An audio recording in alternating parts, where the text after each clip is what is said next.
Сәлеметсіздер ме балалар? Біз сіздермен Қасым хан тұсындағы қазақ хандығының күшеюі деп аталатын сабағымызды бастаймыз. Сабағымыздың зерттеу сұрағы: не себепті Қадырғали Жалайыри Жәнібек ханның ұлдарының арасында аса белгілі болғаны Қасым хан еді деп жазды. Бүгінгі сабақта келесі оқу мақсаттарына қол жеткіземіз. Қазақ хандарының мемлекетті нығайтудағы рөлін анықтау, қазақ хандарының сыртқы саясатын талдау. Ол үшін келесі зерттеу қадамдарын орындаймыз. Зерттеу қадамының бірінші тапсырмасы бойынша Қасым ханның билікке келуі және Қасым хан қазақ хандығын қандай жолмен нығайтты деген сұраққа жауап береміз. Бұрындық ханның кезінде оның әскер қолбасшысы болған Жәнібек ханның ұлы Қасым Сұлтан 1511 жылдан бастап билікті қолына алды. Қасым хан кезінде қазақ хандығы саяси, әлеуметтік, экономикалық жағынан дамыды. Алыс жақын елдерге Қасымның аты әйгілі болып, қазақ хандығы қуатты, іргелі елге айналды. Қасым хан мемлекеттің қоғамдық өмірінде қарама-қарсы қайшылықтарды болдырмау үшін бір қатар заңдар шығарды. Оның заңдары Қасым ханның қасқа жолы деген атаумен осы күнге дейін ел аузында айтылып келеді. Бұл заң жазбаша түрде сақталмаған. Қасым хан қазақ хандығының қоғамдық өміріне лайықсыз ескі заңдарды алып тастап, сол кездегі заманның талабына сай жаңа құқықтық заңдар шығарған. Қасым сол бойынша мемлекеттік билік жүйесін орнықтырып, күшті мемлекет құрды. Ғылыми зерттеулерге қарағанда бұл заңға мына ережелер енген: мүлік заңы, қылмыс заңы, әскери заң, елшілік жоралары, жұртшылық заңы. Қасым хан елді бір орталықтан басқару жүйесін жетілдірді. Ол хандық биліктің қуаттылығы ұлыс басшыларының мықтылығында, олардың жауапкершілігінде деп ұқты. Сондықтан ұлыс басшылығына ел басқаруға қабілетті адамдарды сайлаған. Балалар, біз енді зерттеу қадамы бойынша екінші тапсырманың сұрағына жауап берейік. Қасым хан сыртқы саясатта қандай жетістіктерге қол жеткізді? Қазақ хандығының саяси және экономикалық жағдайы Қасым ханның тұсында одан әрі нығайды. Ол феодал ақсүйектердің қарсылығын әлсіретіп, әскери қуатын арттырды. Тарихи мәліметтерге қарағанда, қазақтардың этникалық территориясының негізгі аудандары Қазақ хандығына Қасым хан тұсында біріктірілген. Бастапқы кезде Қазақ хандығының саяси, әкімшілік және сауда-экономикалық орталығы Сырдария бойындағы Сығанақ қаласы болды.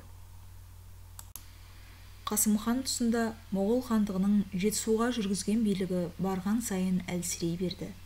1514 жылы Моғол билеушісі Сайд ханның Шығыс Түркістанға көшіп кетуі Қасым ханның Жетісудағы билігінің нығая түсуіне себеп болды.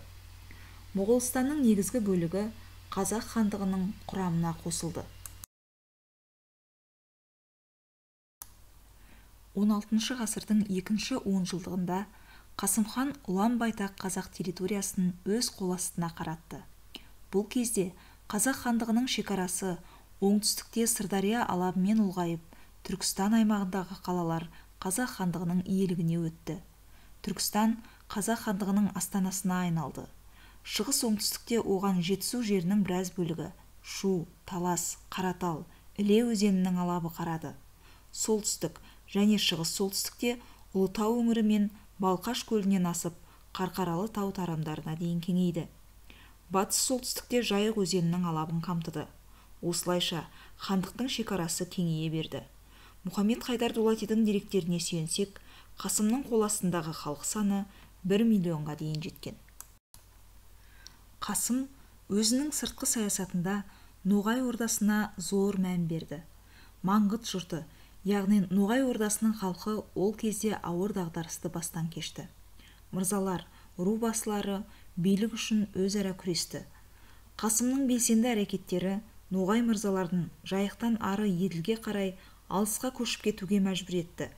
Ноғай ордасы ру тайпаларының бір бөлігі Қазақ хандығының қол астына өтті.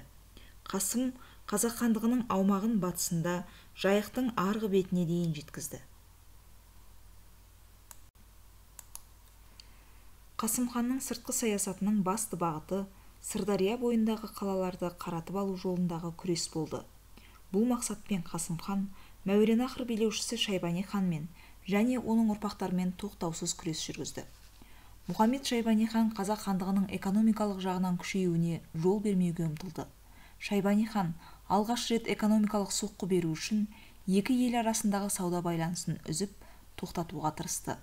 Мұхаммед Шайбани сыр бойындағы қалаларды қазақ хандығының қол астына түсірмеу үшін бірнеше рет қанды жорықтар жасады. Қалалар үшін күрес ұзаққа созылды. Қасым хан сәтті соғыс қимылдары мен көрші ел билеушілерінің өзара қырқыстарын пайдалана отырып, Сырдария бойындағы біраз қалаларды қазақ хандығына қосты. 1513 жылы Сайрам қаласы соғыссыз берілді.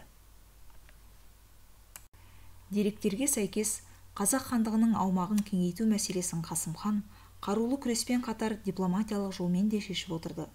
Қырым, Астрахань, Қазан қалалармен дипломатиялық байланыс орнатты. Үшінші Василийдің билігі кезінде Мәскеу мемлекеті мен қазақ хандығы арасында алғашқы байланыстар орнады. Қазақ хандығы дербес мемлекет ретінде Еуропа мен Азияға таныла бастады.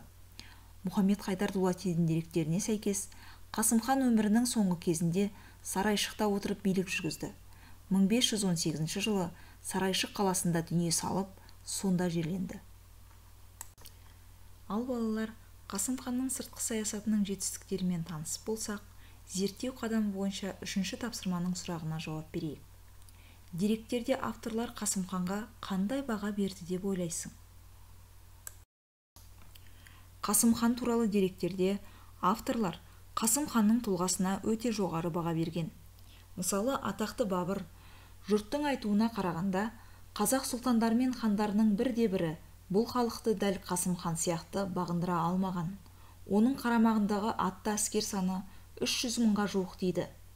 Ғұлама ғалым Қадырғали Жалайыри, Жәнібек ханның ұлдары ішінде аса белгілі болғаны Қасым хан еді. Ұзақ уақыт атасының ұлысына патшалық етті. Төңірегіндегі уәлаяттарды өзіне қаратты деп жазады.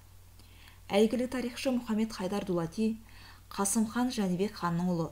Ол өз билігін Дешті Қыпшақ даласына дейін жүргізді.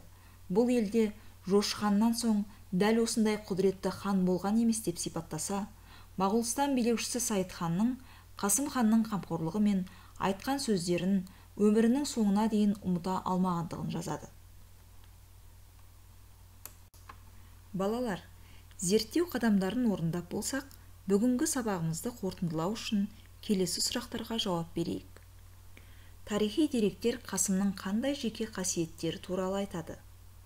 Қасымның тұсында халық санының өсуі неге байланысты болды? Қасым хан сыртқы саясатта қандай бағыт ұстанғаны жайлы айтыңдар.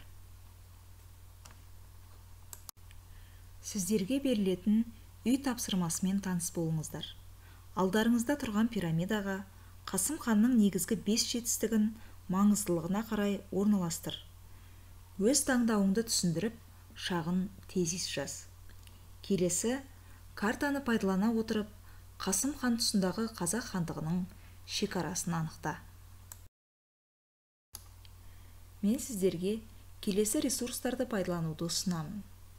Қазақстан тарихы оқулығы, 6 сынып, 43 тақырып. YouTube арнасындағы қазақ хандары топтамасы бейнефильмі. Осымен біздің бүгінгі сабағымыз аяқталды. Келесі кездескенше сау болыңдар.